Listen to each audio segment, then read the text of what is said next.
It's great to see all of you tonight. My name is Tom Knock, and I'm the chair of the Clements Department of History.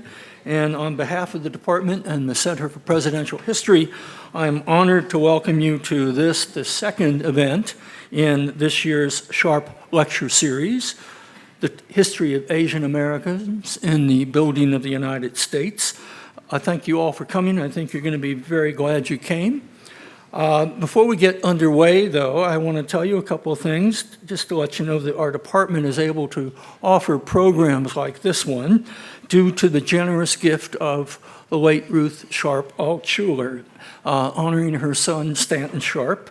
For about 30 years now, the Sharp Fund, as we call it in the department, has enhanced faculty research and travel and teaching, and just afforded us innumerable opportunities we otherwise would not have. And so we're always happy to acknowledge the generosity of our benefactress. I also want to acknowledge and express thanks to the A. Kenneth Pye Family Endowment, which also helps to make this series possible. And I want to point out to you a kind of an odd thing. Most of the time, the CPH is operating on its own, and our Sharp series operates on by itself as well. But I want to point out that this year's series is a partnership between the department and the Center for Presidential History, and it's been an auspicious collaboration, which reminds me of a couple of things. On Tuesday, that is Tuesday coming, December 10, in this room, CPH will be presenting an extremely important and timely program, Enduring Alliance, A History of NATO and the Post-War Global Order. That's going to be a presentation by one of our outstanding former CPH postdocs, Timothy Sales, of the University of Toronto. You won't want to miss it. You'll learn a lot, I think.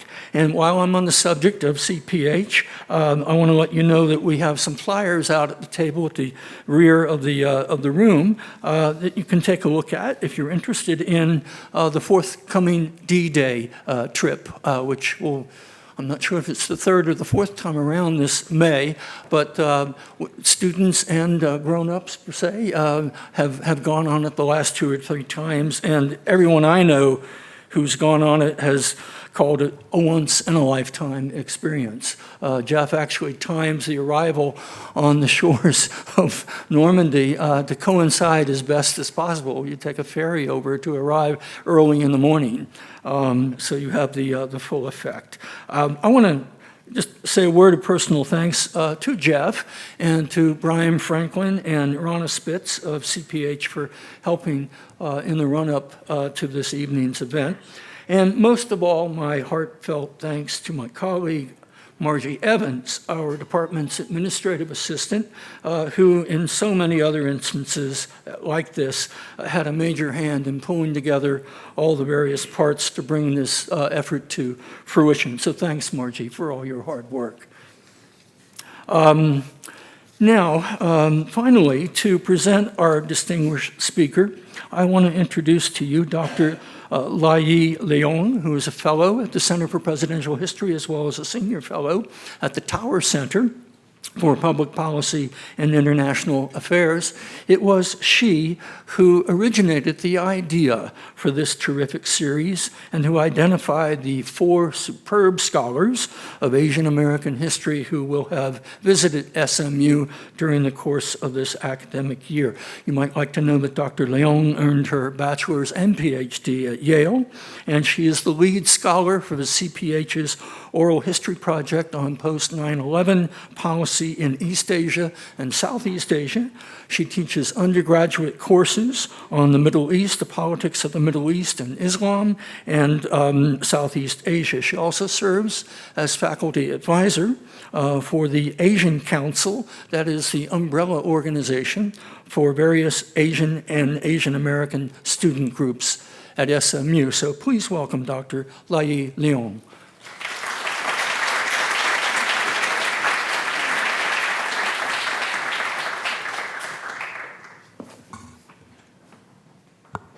Thanks, Tom. Good evening. Let me join Dr. Knock in welcoming you to this event. I want to add a few more words of thanks, of appreciation to those already mentioned. For this great turnout, we also have to thank Lisa Chang Arnott and also Dr. Ling Xiao for helping us in community outreach. I'm very glad to see many faces here from the Asian American community. And of course, student leaders on the SMU Asian Council, especially President Ann Dang. Students, I know final exams are next week, so I'm extra glad to see you here. A quick note, our speaker's book, The Chinese Must Go, is for sale outside the auditorium if you haven't seen it already. And Dr. Lew-Williams will be signing copies after the lecture. I recognize many of you from our first Sharp lecture in October. As Professor Knox said, the lecture series this year focuses on the perspectives and experiences of Asian Americans in the making of the United States. We were so glad that Dr. Gordon Chang, who coincidentally was actually today's speaker's mentor at Stanford, had been able to kick off the series for us. Some of you may remember that he showed how Chinese railroad workers in the 1860s indelibly altered the American landscape, physically and in so many other important ways.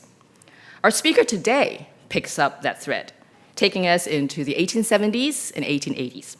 In that period, the so-called Chinese question came to the forefront as immigration from across the Pacific continued to rise.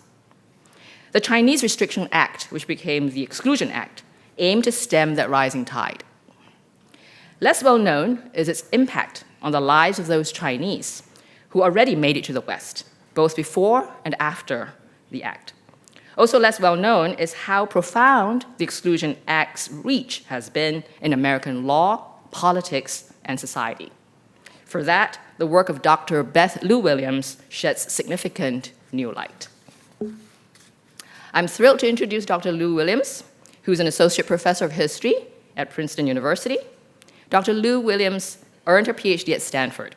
Her scholarship explores the intersection of racial violence, immigration policy and law, and the politics of citizenship. Dr. Lew-Williams' book, The Chinese Must Go, actually, a copy is right here. The Chinese Must Go, Violence, Exclusion, and the Making of the Alien in America, breaks new ground.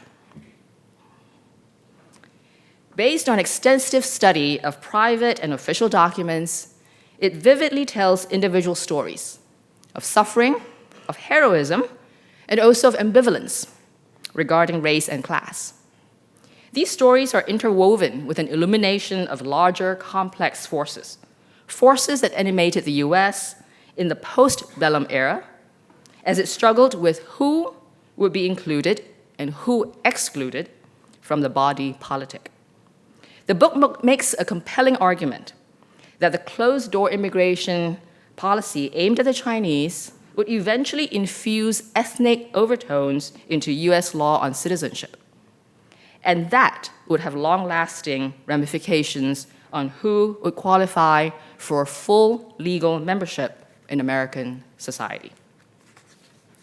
The Chinese Must Go, the book, has won multiple book awards, with the Organization of American Historians giving it the rare distinction of 2 book prizes.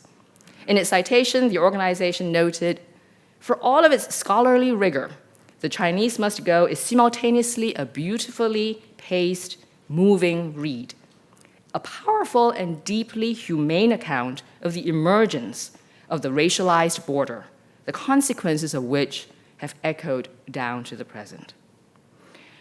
We are at a moment of American history when the exclusion of immigrants is again at the forefront of political discourse. What should we learn from the history of Chinese in America? I'm sure Dr. Lew-Williams' lecture this evening will offer us plenty to think about. Ladies and gentlemen, please join me in welcoming Dr. Beth Lew-Williams.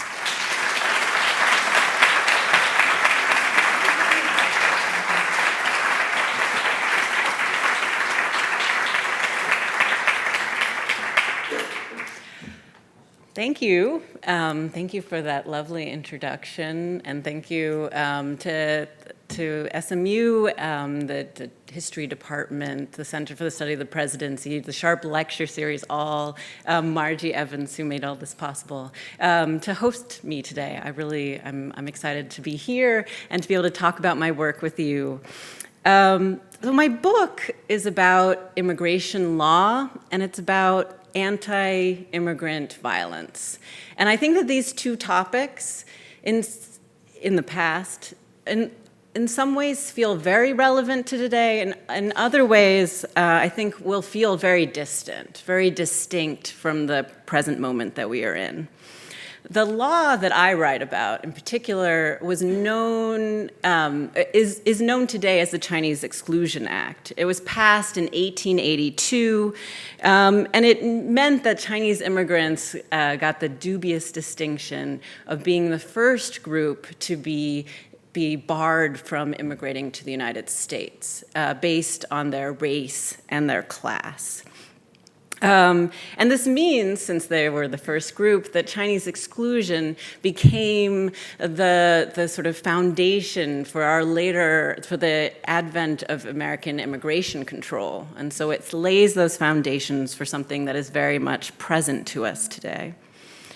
The violence, I think, feels more distant, in part because we don't remember it very well. I study a violence of a little-known outbreak of anti-Chinese expulsions, that is, driving outs, that came 3 years later, in 1885 and 1886. And so today I'm going to start talking about the violence, and then I'll sort of back up and talk about the law. Now, I'll start by reading a little bit, just from the very beginning of the book. They left in the driving rain. 300 Chinese migrants trudged down the center of the street, their heads bowed to the elements and to the crowd. They were led, followed, and surrounded by dozens of white men, armed with clubs and pistols and rifles. As if part of a grim parade, they were encircled by spectators who packed the muddy sidewalks, peered from narrow doorways, leaned out from second-story windows for a better view. One of the Chinese, Tak Nam, tried to protest, but later he remembered the mob answering him in a single voice. All the Chinese, you must go, everyone. And the date of this expulsion was November 3rd, 1885, and the place was Tacoma in Washington Territory. But in some ways, it hardly mattered. Because in 1885 and in 1886, at least 168 communities across the US West drove out their Chinese residents. And at times, these purges were racial violence in their most brazen and basic forms. They were physical force motivated by racial prejudice and intended to cause bodily harm. The vigilantes targeted all Chinese people, young and old, male and female, rich and poor. They planted bombs beneath businesses. They shot blindly through cloth tents. They set homes ablaze. But then once physical force became a very real threat, the vigilantes found that they could drive the Chinese out through more subtle forces of coercion and harassment and intimidation. They posted deadlines for the Chinese to vacate town, and they left unspoken what the consequences would be if they did not listen. They locked up leaders of the Chinese community and just waited for the rest to flee. They called for boycotts of Chinese workers up in the Sierra Mountains, and waited for starvation to set in. And this, too, I argue in the book, are forms of racial violence. And so here I've tried to map the sites of these expulsions. And it's sort of an imperfect map, so I'll just talk about it for a second. Because what I've done is map the sites, but not the incidents. Because many of these places, this was a prolonged process. It wasn't just one driving out as it was in Tacoma, but it was over periods of months, an attempt to sort of push the Chinese out of their communities. And when we look at this map, you can see that it is mostly on the West Coast, and it roughly aligns with sort of a heat map of where the Chinese were at this time in the 1880s. And 99% of Chinese immigrants in this time were in these Western states. And so the expulsions roughly align with simply where the Chinese were living. We have various sources to sort of imagine what this violence looked like. This is from Harper's Weekly in 1885, and it imagines, as an artist that was not present at the expulsion, but it imagines the Rock Springs Massacre. Rock Springs at the time, although it wouldn't hold its distinction for too long, was the deadliest of these expulsions. 28 Chinese men were killed, 15 were wounded, and then hundreds more were sort of driven out of Rock Springs into the neighboring hills. Most of the images of these expulsions we have are like this. They're drawings and imagined by, often by people on the East Coast that did not see this. So this is a fairly rare image of an expulsion of a different form, but actually at the time. So this is the burning of the Market Street Chinatown in San Jose. And we see in the forefront sort of some of the people of San Jose standing by and watching the burning. In Tacoma, which I was just describing, we can look at images before and after the event. We don't have images from it. So here we have, you can see in the subtitle here, the few Chinese shacks in the foreground were burned in 1885. So we have in the foreground what some of the Chinese buildings looked like at the time of the burning.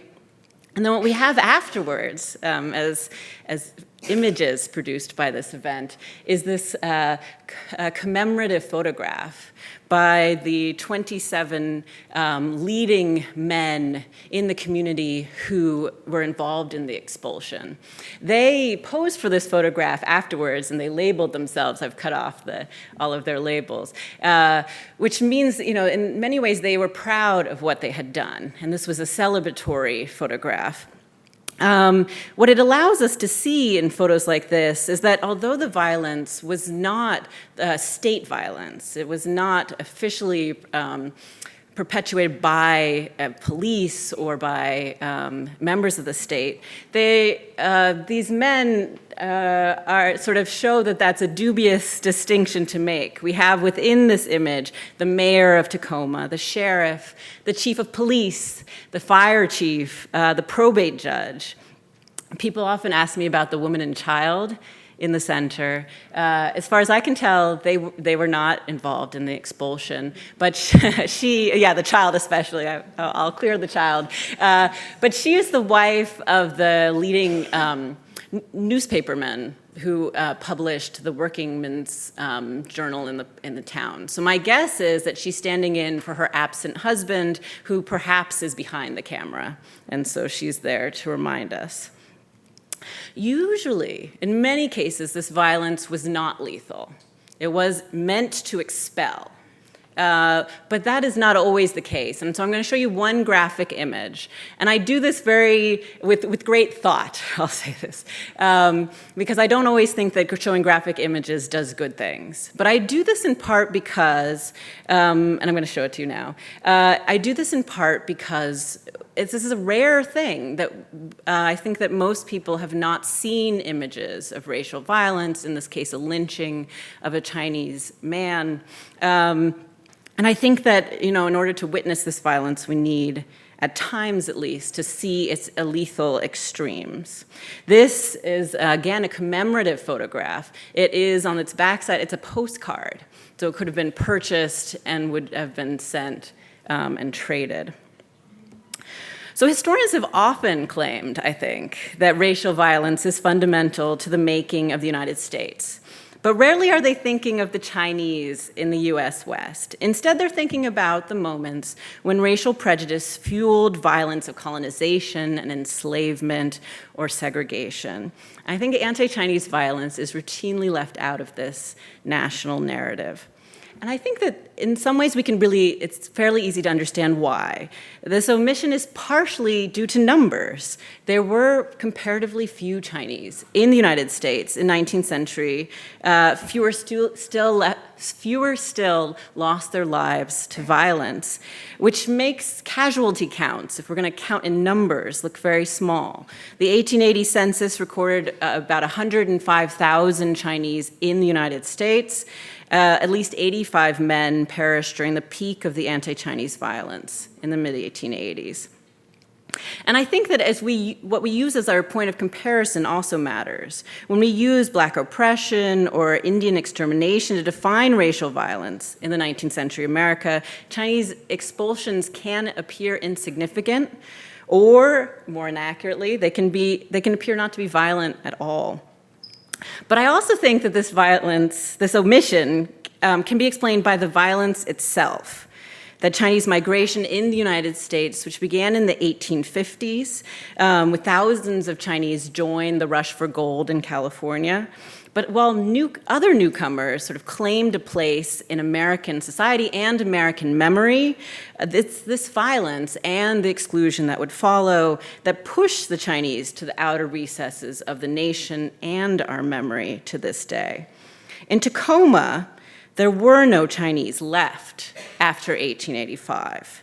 And thanks to arsonists who burned those buildings to the ground, there were no physical remnants of what once had been. The city of Tacoma, in a present-day effort, has, at what they call reconciliation, has spent over a decade searching for descendants of the Tacoma Chinese, but they have yet to find any. These successful expulsions left little behind, even in the way of memories. Now they are trying to remember them even in their absence through this reconciliation park. So for me, this violence posed a historical puzzle. You know, what caused this unprecedented outbreak? Why did it occur when it did? Especially since it's after the United States had excluded Chinese immigrants a few years afterwards. And then what were the consequences of this in the short and the long term? And of course, I can't answer all these questions tonight. So what I'm going to do is sort of jump around throughout the book to give you, to sort of pull out individual threads and examples. But I'm going to, hopefully it'll come together on sort of centering around one of my major arguments, that we can best understand this violence, both its impetus and its consequences, by reconsidering the concepts of the alien and the citizen in the United States. So in the late 19th century, I think is often thought of as a moment of the invention of modern American citizenship. And I instead am arguing, or I'm arguing alongside this argument, that anti-Chinese violence and Chinese exclusion produced modern alienage in America. And I think we are still grappling with the aftermath. So in the 19th century American West, Chinese immigration was often described as an alien invasion. And before I start talking about why, I want to acknowledge the problems with the term alien. So the term alien, I think, sounds very strange to our modern ears, in part because it has become strongly associated with the extraterrestrial alien.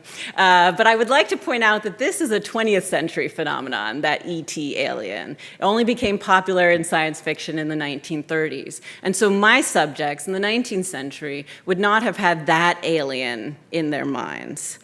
But that's not the only problem with this term, of course.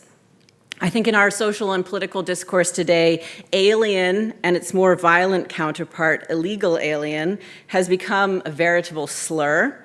And so I use the term very carefully to describe the socially and legally constructed category, not to describe people. So the Chinese arrived in the United States as migrants, and then they were made into aliens. And it's the history of this process that I'm going to talk about today, and that helps to explain our negative connotations today with the term. So although we can find the trope of the Chinese alien invasion in many texts, today I'm going to turn to a futuristic novel, The Last Days of the Republic from 1880, as an example. The novel I'll describe as a strange genre. It tells both a fictionalized history and then projects a dystopian future. The author, Petron Dünner, begins by describing, fairly accurately, the arrival of Chinese migrants in California following the rush for gold in 1849, But then he describes who these Chinese are. He says the Chinese differed from white Americans in, quote, manners, dress, habits of life, religion, and education. But more important, they were also incapable of assimilation or social intercommunication and remained a race alien alike to every sentiment and association of American life. And for Dooner, this rejection of American culture was intentional.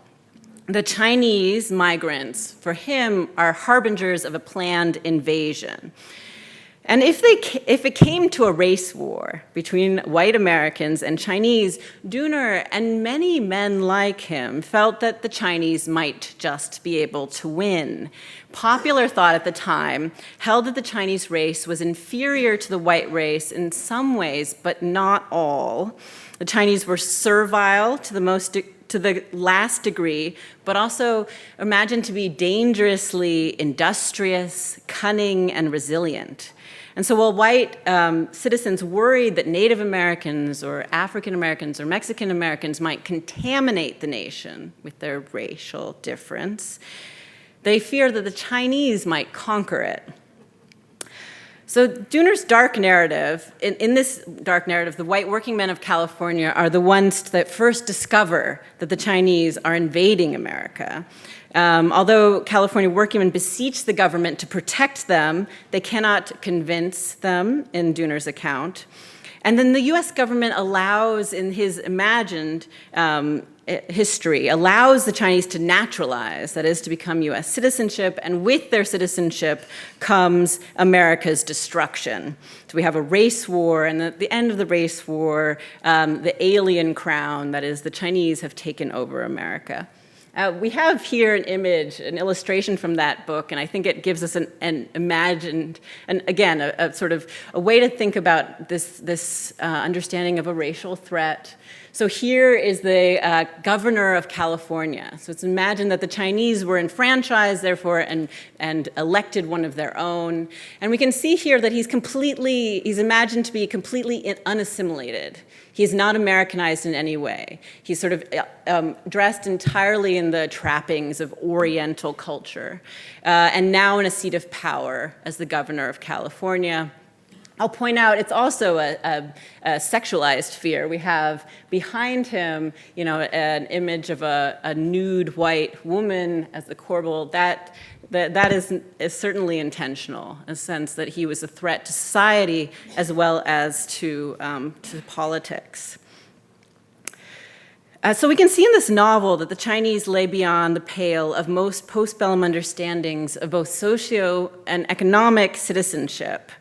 While the ideal social citizen would learn American customs and forms of government, the Chinese were supposedly heathen and racially distinct and incapable of assimilation. In the postbellum era, the ideal economic citizen was defined by his ability to contract his own labor and then to demonstrate his financial independence through consumption of American products. Chinese coolies, in contrast, were imagined to be naturally servile, practically enslaved, and that they refused to consume American products.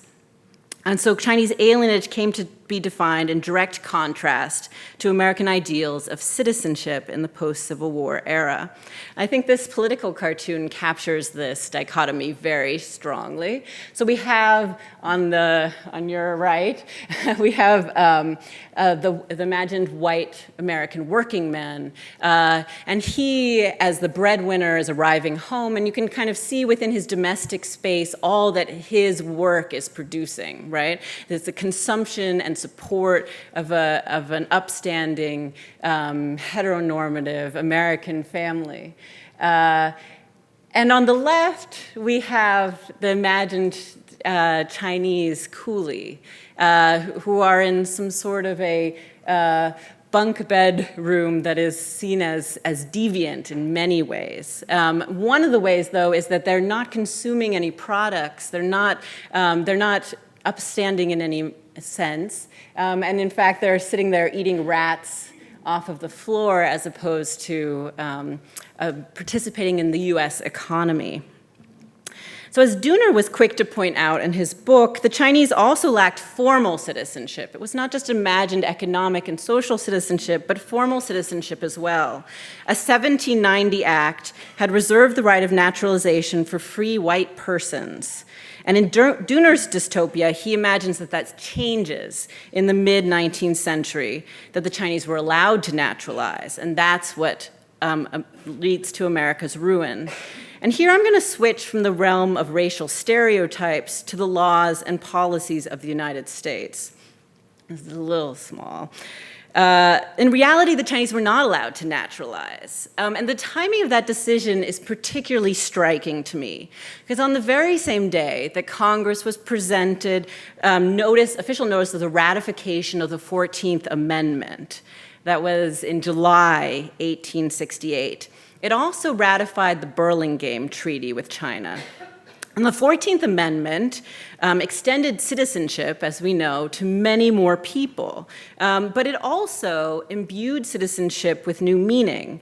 For the first time, Congress was defining a singular form of national citizenship, and then it was pledging that the federal government would grant citizens certain rights and immunities and protect those civil rights.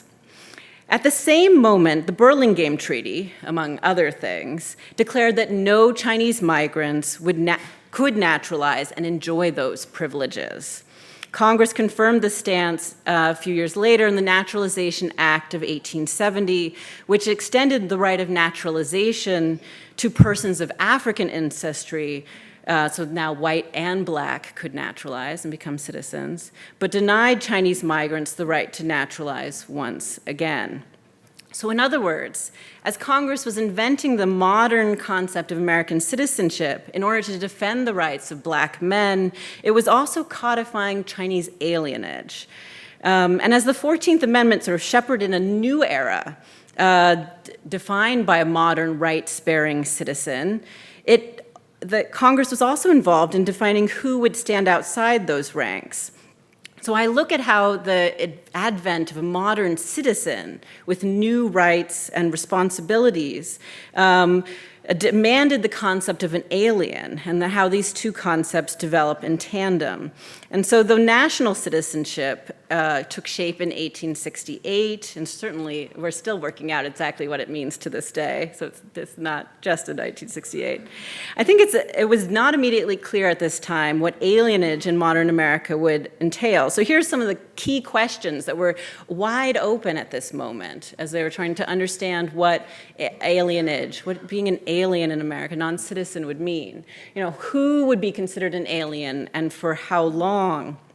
Which aliens would be allowed to enter the nation? What power did the government hold to expel or exclude unwanted aliens? What rights do aliens possess?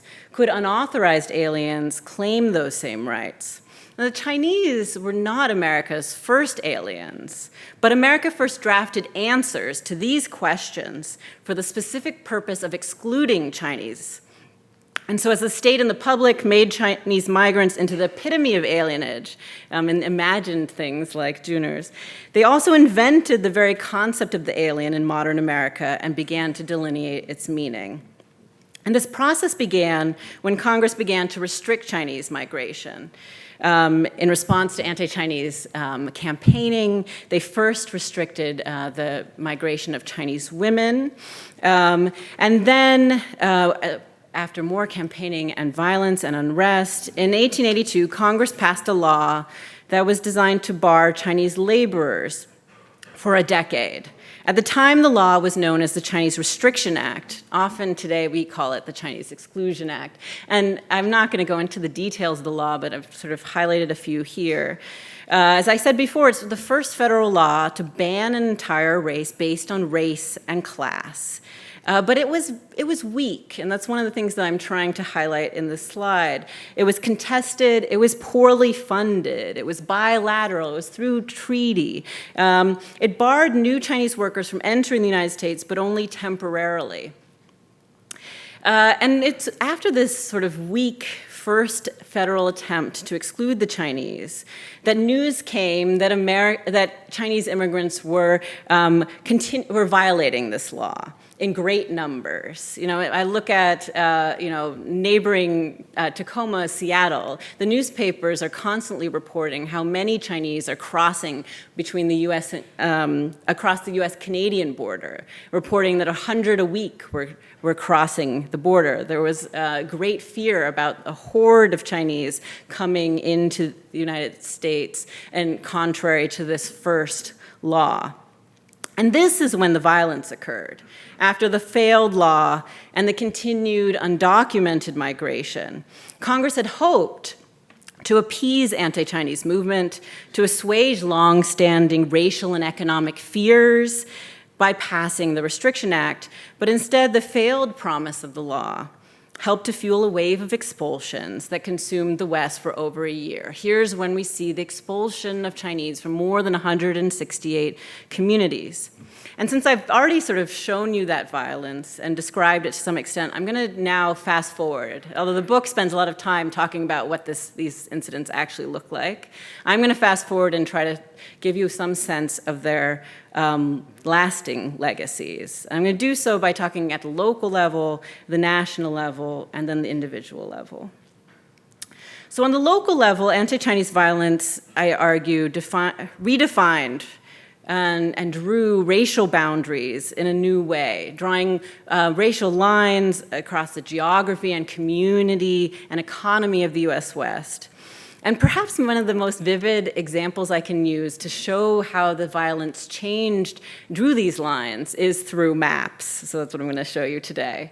So I turned to Sanborn fire insurance maps, which maybe you have seen before because they exist all across the United States. The Sanborn company went and surveyed communities across the United States simply in order to then insure against fire risk. And so mostly these maps talk about whether a building was made out of brick or wood and various things like that, with the exception of the Chinese. So every insurance map during this time notes the Chinese occupied buildings. It does not do so for any other racial or ethnic group. And as far as I can tell, this is based on a racially based belief that Chinese occupancy increases the risk of fire. But it creates for me a way to see the effects of this violence. So here's a map from from Eureka, California, right after the expulsion there. And we see Chinatown labeled in the center and then just vacant written across the buildings. I also use these maps, and this is one that's been redrawn for the purposes of the book, to see how the violence could move communities. So in Eureka, they were expelled and there was no secondary community. But in Riverside, California, we see that they're expelled from the center of town, what was called the square mile of downtown Riverside, out into the outskirts. And then there was a new community of Chinese built there. Some expulsions were not entirely successful. One a good example is in Seattle. Here we see, so on the left we have 1884 and on the right 1888. And to some extent you can see that the number of Chinese occupied buildings has been reduced over the time, but certainly not erased. There's other kinds of sources that we can look at to see the effect on buildings. Here is a document from a redress hearing that's listing the number of buildings that were burned in Tacoma after the expulsion. This is actually a two-sided document.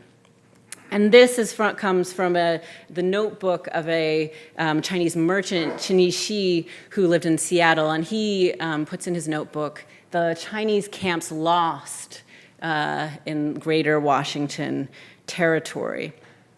And I think, this doesn't give us numbers, and it sort of is a step apart from who these, the people, but for a phenomenon that's very difficult for us to sort of have textual sources from. The maps and lists like this gives us at least a proximal idea of what happens to these communities. So the expulsions forced the Chinese from places where they were known to places that they were not known. And so in other words, I argue that the violence made neighbors into strangers as they were forced to sort of move in the West beyond where they had been living for decades. Sometimes this experience was one of segregation as Chinese fled from the forests of Northern California into urban enclaves like the city of San Francisco. Contemporary accounts say that 7,000 to 15,000 Chinese descended on San Francisco during this expulsions. But for others, it was an experience of isolation as Chinese began to set off for places unknown, less traveled areas for them outside of the US West. This is when we start seeing Chinese communities in the South and in Chicago. So in other words, the process of expulsion, I think, reifies the understanding of the Chinese as outsiders, as strangers, and as aliens within American society. But there were national consequences as well. After the wave of expulsions, Congress gave anti-Chinese movement what it wanted, essentially. It passed a new law, so this is the old one. And I'll just quickly, again, try to highlight the way it's different. The law went far beyond its predecessor. It received 10 times the funding. It went into effect immediately. And this meant that the 600 Chinese that were already on a boat headed to America were out of luck. This included a Chinese laborer named Che Chan-ping.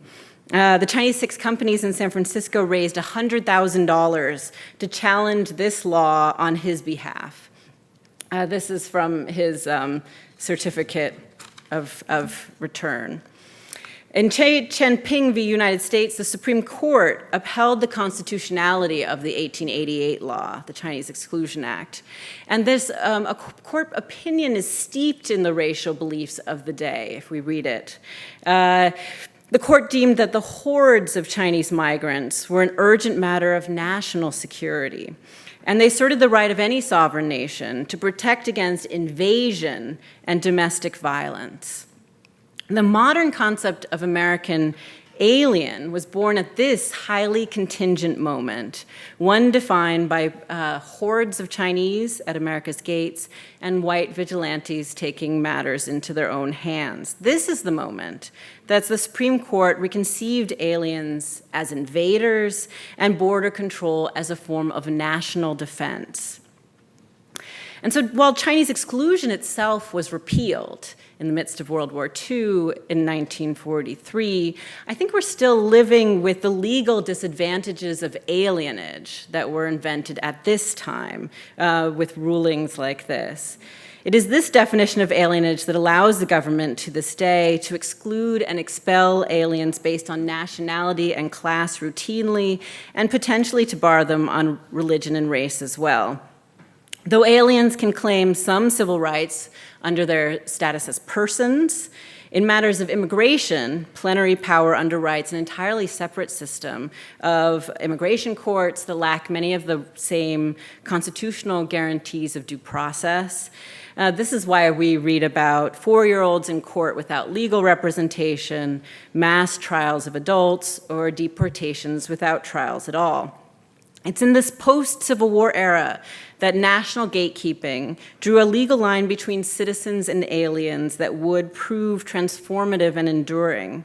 The American public and state increasingly imagined that inclusion within the nation, that expansion of citizenship, necessitated exclusion at its edges and the invention of the alien. At the time, this was a new idea. Although it is so embedded now that it's sort of the way that we think. Legal scholar Linda Bosniak has described this theory, which I think, again, is so commonplace today, as a nation that's soft on the inside and hard on the outside. So I want to point out quickly that the true state of affairs in the 19th century did not easily align with this ideal, that nations' edges certainly grew harder, but the soft actually, the insides wasn't actually very soft. Women were not entitled to equal rights or duties or privileges, and although they were extended formal citizenship, African American, Native American, and Mexican American men never experienced full inclusion or equal protection. So as the Chinese became aliens, the others became akin to second-class citizens. At the opening of the 20th century, I think the full significance of alienage and citizenship remained unclear. Inside the nation, the federal government had sketched the legal outlines of a universal rights-bearing citizen. But the power of this egalitarian vision was undermined by a lack of execution. And at the nation's edges, the state had laid the legal and bureaucratic foundation for a massive national gate. But again, this exclusionary vision was still checked by limited desire and uneven enforcement. They still weren't they did not create a border that they legally could have. So the interior of the nation was not as soft as it should have been, the exterior not as hard as it could become. And so I think while the American concept of citizenship represents an unrealized dream of equality, the legal structures of alienage contained a persistent threat of tyranny. So I want to end with sort of individual consequences, or how do we access what this meant for individual Chinese immigrants? And I want to say that this is really difficult. This is the hardest part of my work, because historical archives don't tend to collect records from people like this. The Chinese were an underclass. They were often laborers, they were transient, they were often illiterate, even in Chinese. Sometimes they were undocumented and had reasons for not being found by the law. But what I'm going to leave you with is sort of two snapshots of their lives that are imperfect, but they allow us to get a glimpse, I think, of what exclusion and expulsion meant to them. So the first is about an unknown woman, and this is not her. This is, in fact, a man. And she, I can only describe her as Lum May's wife, because that is the only way she's described in records. So when Lum May, who was a merchant in Tacoma, was driven out of Tacoma, he testified afterwards at a redress hearing, and he claimed his wife as an unquantifiable loss. And so we have his testimony, which was translated at the time. It says, "From the excitement, the fright, and the losses we sustained through the riot, my wife lost her reason and has since been hopelessly insane," he stated. "She threatened to kill people with a hatchet or any other weapon she can get a hold of." A local white doctor corroborated the merchant's testimony, offering his expert opinion that her present insanity is due to the experience there had by her when driven from Tacoma. The woman herself was never named and did not testify, so it leaves us with a series of questions. Was she declared insane for expressing a dangerously unfeminine sentiment, a desire to murder those who took her home from her? Or maybe, she truly lost all reason in the process of the expulsion. And her reaction is the far extreme. This is an unusual and extreme case, but I still think that it gives voice to an anger and an anguish of violent expulsion.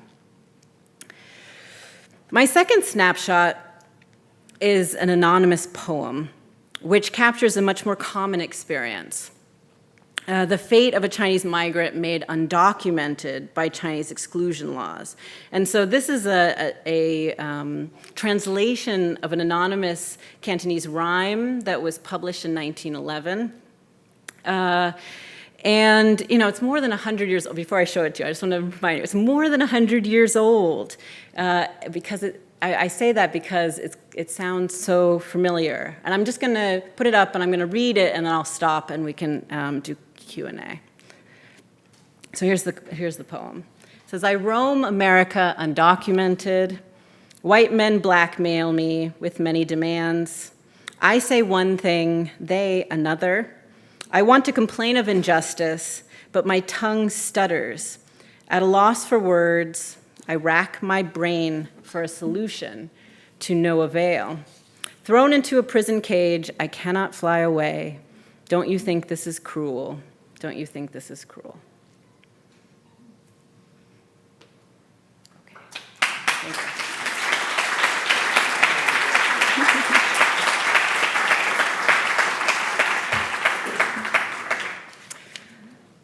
Okay, I'm happy to take questions. I hear we don't have a microphone, so I will try very hard to remember to repeat back the questions as best as I can.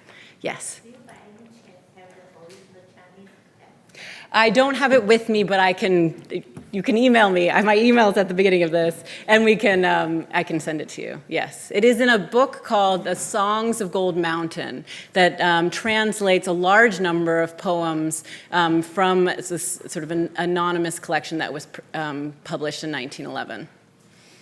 Yes, sir. Ms. Princeton alumnus, welcome to Dallas. Thank you. My question has to do with practices like bank redlining and so forth. I assume that because the Chinese were in even more desperate situation than, say, African Americans, that they didn't even, practices like redlining would have given them a status they didn't even have. That is, they were excluded altogether in some senses from the community. So do you do any kind of point-by-point comparison of the ways in which this kind of approach was manifested between, say, African Americans and Chinese? Oh, you mean through segregation in this violence? Is that what you mean? The types of segregation, Yes. schools or, Yeah. in housing, whatever. Yeah, so the question is, do I compare the way that the Chinese were segregated or redlined compared to African Americans?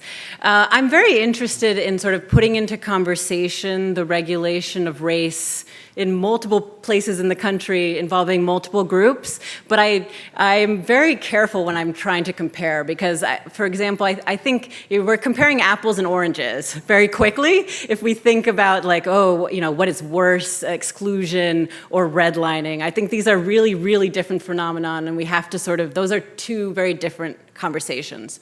There are moments when these conversations come together, like when we talk about segregation. We can talk about residential segregation. I work with historical demographers that are much more data-driven than I am to look at, through census records, for example, what residential segregation looks like for the Chinese versus African Americans. So, because we can look at census records. And one of the things that comes from that is that the Chinese were more segregated earlier than African Americans in the early 19th century. Sorry, not the early. In the early period, in the 1880s and increasingly in the 1890s and 1900, the Chinese population, if we look at sort of the likelihood of your next door neighbor, if you're Chinese, the likelihood of your next door neighbor being not Chinese, it's extremely low in certain areas like in San Francisco. But we know that that changes into the 20th century, and that the things like redlining don't affect the Chinese nearly as much. Things like racial covenants, where individual private homeowners would write into their sales racial restrictions on who could buy homes. We see that for the Chinese, but when the Supreme Court throws those out in the 1950s, the Chinese are able to take advantage of moving into white neighborhoods in ways that African Americans simply are not because of continued de facto redlining and predatory loan structures. So it's tricky. That's only a partial answer, but these are really different. These are different but related cases. Yes, sir. Two questions. The first, in one of your slides, you had an exemption for elites. A description of what you found an elite to be. The second question is, do you have any research that shows any qualitative That's a great question. So elites. In the first, they made exemptions. These were called Section 6 migrants. There was exemptions for merchants, students, diplomats. These are, and sort of guests, denizens, the tourists, people like that. So that sounds like a lot of people at first, but over time, a series of court cases and policy changes sort of shrunk this category over time. So at first, it said students are exempt. At first, the court said, okay, well, if you're a teacher or a professor, that's kind of like a student, so you're exempt too. But then along the way, teachers are written out. So students are allowed, but not teachers. Merchants are slowly understood to be not, opening a laundry. That's not a merchant. Not having a small store is not a merchant. You have to be like a major businessman in order to get that exemption. So these are shrinking categories of exemption. I don't know about Texas, and okay, what do I know about Texas? A very limited amount. One thing that is interesting is that although undocumented migration overland starts out across the US-Canadian border, it shifts over time to across the Mexican border.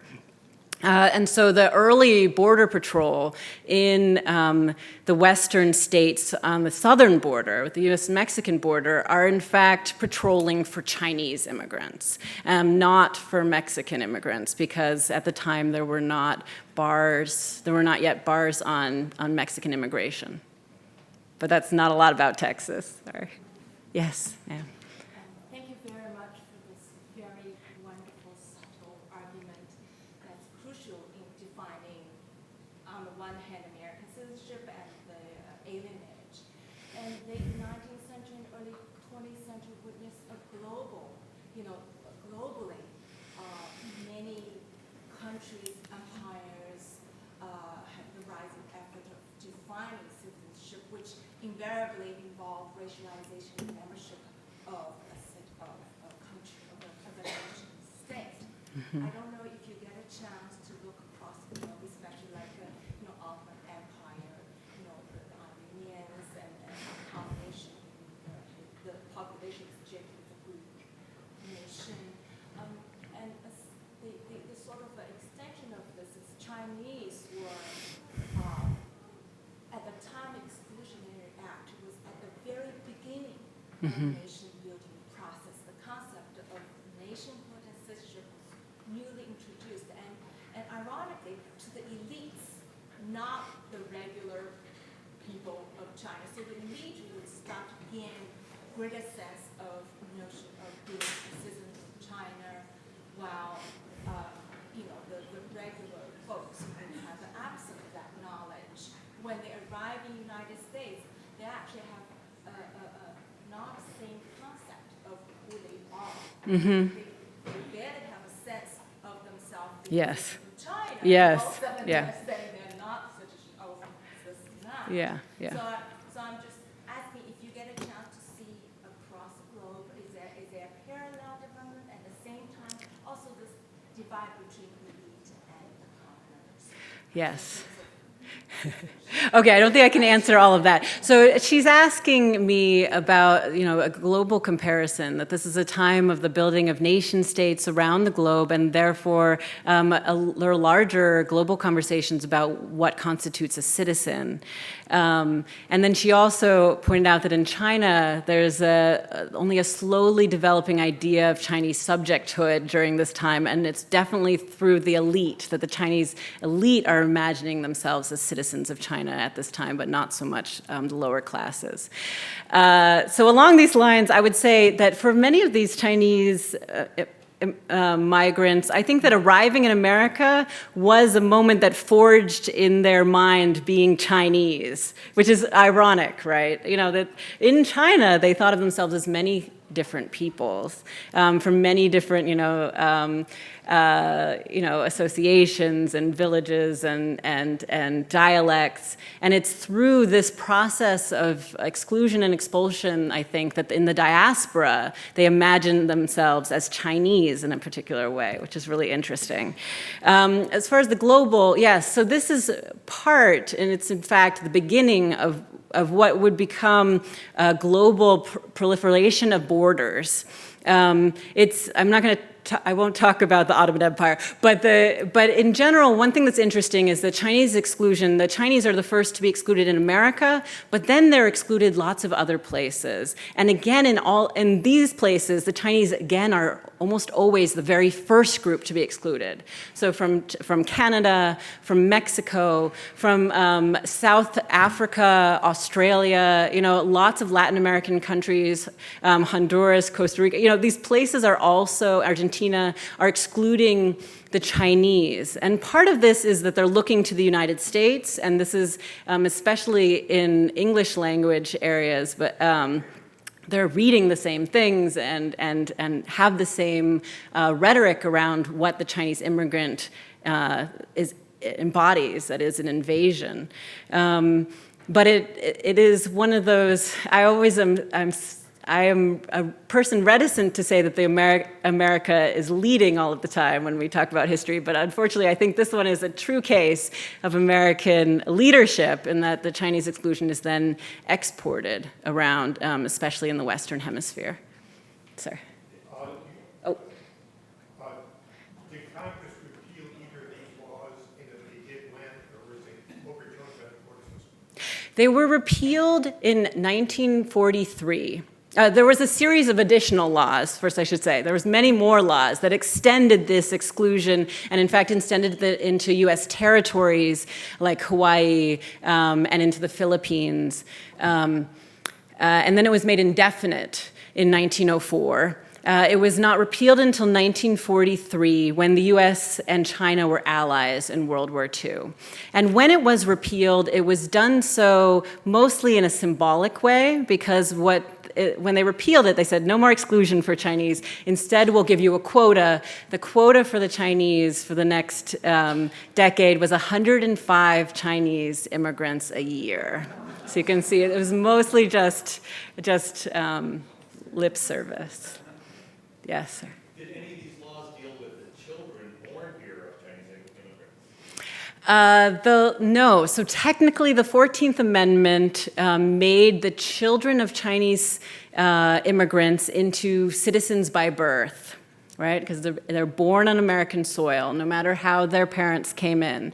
This was still controversial at the time, and it was not confirmed until a Supreme Court case, Wong Kim Ark, in 1898.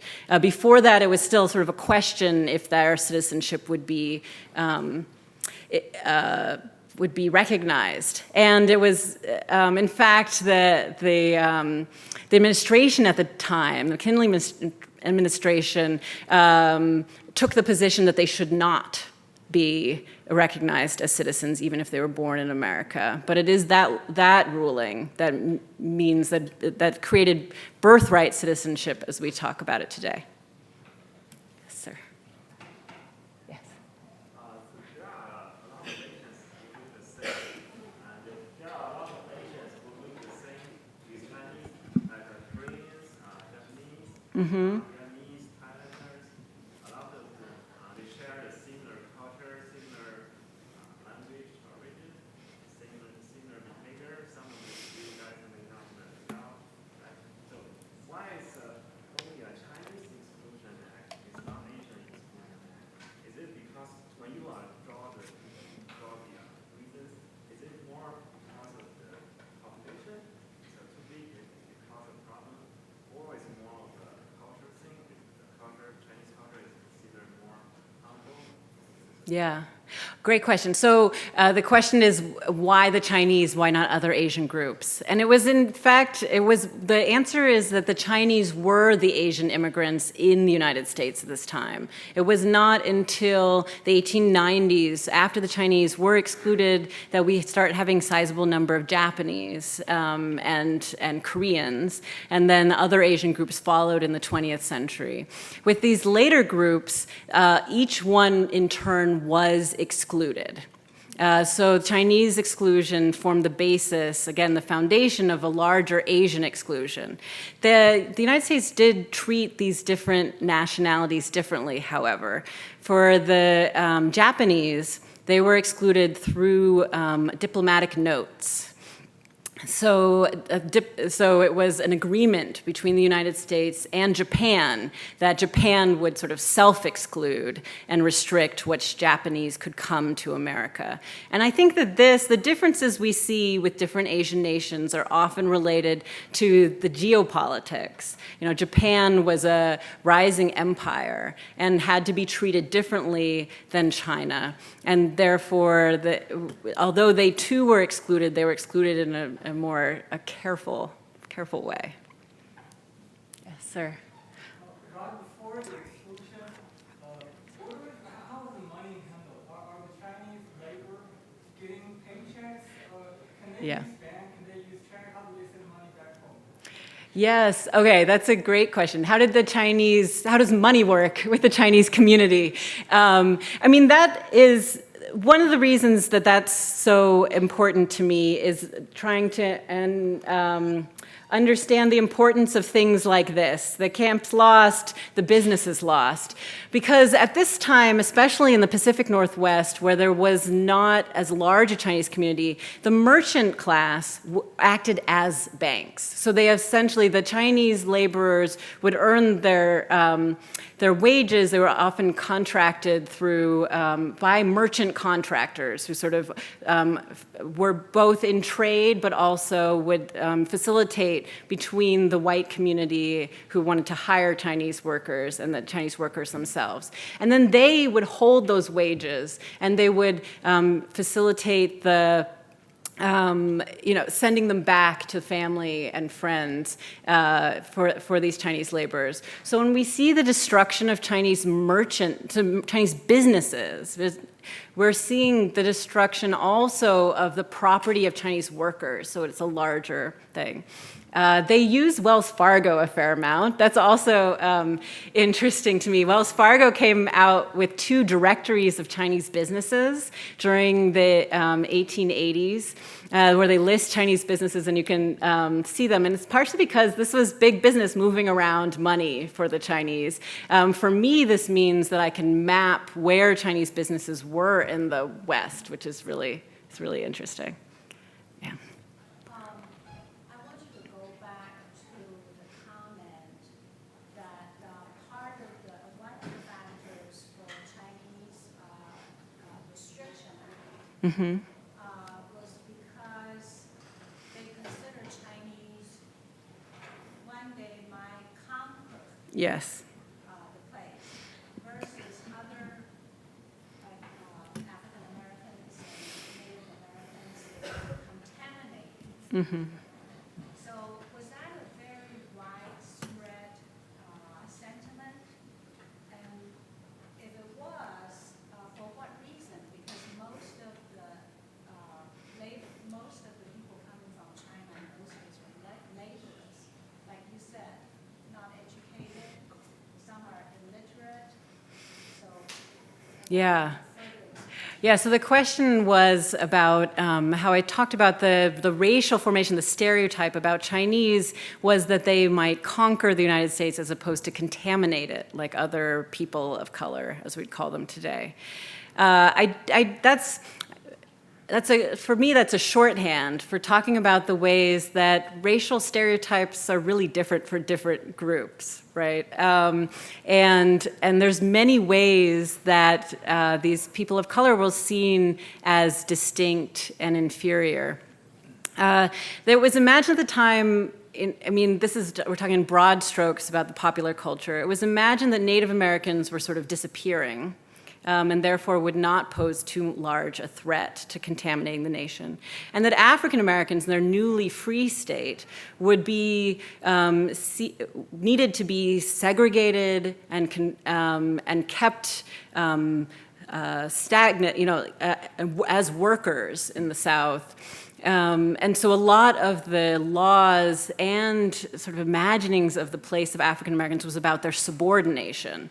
So the interesting thing to me, and I think that explains some of what I see as the difference between the forms of racial violence we see for these different groups. A lot of the violence against African Americans is, spectacular performative violence meant,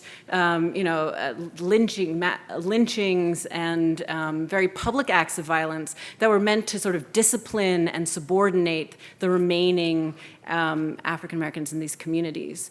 This is very different, right? This violence is not, it's not about disciplining the Chinese community and keeping them in a subservient role within these communities. It's about actually expelling them. And it's because they were seen as, they were seen as labor competition, that they were outworking white workers, that they would work for cheaper wages. And there was not an understanding that they worked for cheaper wages because they were only offered lower wages. It was seen that they could outcompete. For my students, when I'm talking about this sounds really familiar to them, of course, because I think that this image of Asian Americans is still within our present day stereotypes of this, incredible industrious worker to such an extent that they pose a threat potentially to America. Yes, sir.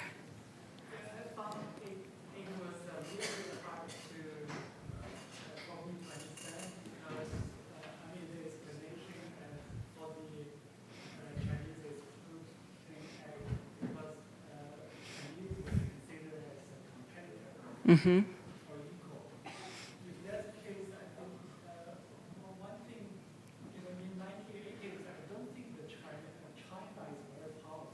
No. I think it's going down at the time. Yeah. If not worse. For another, if that thing saw, if the thing saw, the Japanese will be considered as the bigger threat, right? So Mm-hmm. it's a rising empire, as you mentioned. Yeah. But they were kind of treated as differently. They were not excluded, but they were probably welcome as well. So to me, I think it makes more sense at that time Chinese were considered as not as equal, but far more inferior. So it could not be probably the contaminated emergency. Yeah.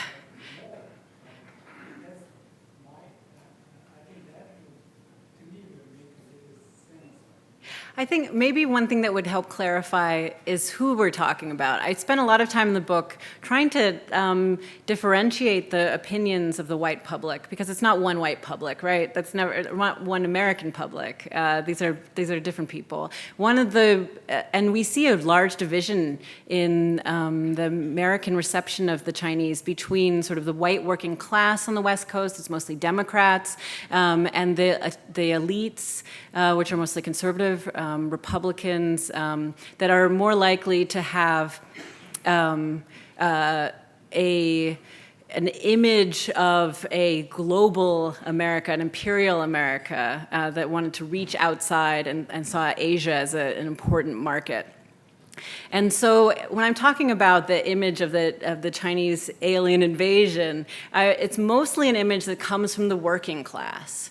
And the working class is imagining this as an invasion. It's a metaphor, in that they're talking about the invasion of the workplace, invasion of their community spaces. I don't think that it's, that the American elites, American leaders don't talk about the Chinese government as an actual national security threat. That's one of the things that's so interesting about the Supreme Court ruling in Che Jinping, that thinking about immigration as invasion is a bit of a stretch, but it's a stretch that is essential to then argue that immigration is a form of national security, and once we imagine it as national security, it means that it can be taken outside of the realm of judicial review. So it's Just interesting. the final question? Yes, thank you for this fascinating lecture. I'm just wondering because at the time, most of the Chinese are men. Yes. And they're working men. Very few are women. Because the Chinese Exclusion Act, if I remember correctly, specifically prohibited becoming a woman. So I'm wondering, because this law lasted about 50, 60 years, 60 years, yeah. what happens to the Chinese population? I mean, Yeah. a 20-year-old man will be 80 Yes. in the 1940s. I mean, they can't have a wife, and Yeah. what happens? Basically, you would eliminate the entire population. I'm just wondering whether there are any historic records to enforce. Yeah, so the question's pointing out that by particularly targeting Chinese women, which an earlier law, the Page Act of 1875 did, where the United States helped to create a community that was almost entirely male. And this meant that there were not nearly as many American-born citizens or Chinese Americans during this time. You know, I think of this gets at a really profound thing that I think to understand the true extent of Chinese exclusion, we have to imagine what could have been if it did not exist. If it didn't exist, then we would see eventually Chinese women, and we would see eventually Chinese American children that would have been citizens. So we're talking about generations. This is 60 years, generations of Chinese Americans, and the place of Chinese Americans in U.S. history would be very different if we had, instead of 100,000 Chinese that were in the United States, a natural increase of this population. They would be understood as part of American history in a way that they're really not. To your question, is this an old graying population over time? No, not completely, because they come contrary to law. So the Chinese continued to come in during the exclusion period, and that meant that many of the older men would leave and new men would come. We still don't see a balancing of that gender ratio, but it does mean that there continued to be young Chinese men in America. Just one moment. I want to just say a brief word about this book. It is a brilliant work of scholarship, and it is beautifully written. Just a little endorsement there. A final thank you. This is just a tremendous presentation.